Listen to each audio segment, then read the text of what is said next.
Cara menampilkan watermark foto di HP Redmi 14C. Nah, kalian tinggal buka aplikasi foto seperti ini. Kemudian kalian pilih ini dia, di bagian ini ada yang bisa diketuk. Kemudian kita klik ini dia. Kemudian kalian pilih pada bagian pojok kanan ini dia, di menu setelan ya teman-teman. Di sini. Ini dia reguler, ada tulisan M, ini watermark ya.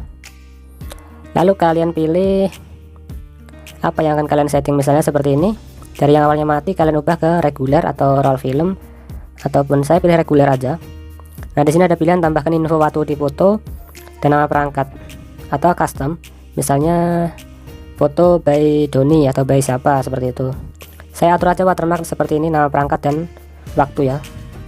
Jadi kalau mengambil foto itu ada hasilnya seperti ini. Nah, ada nama perangkat, ini dia Redmi 14C. Nah, seperti ini. Dan waktunya ini dia. Oke, sekian dan terima kasih, semoga bermanfaat.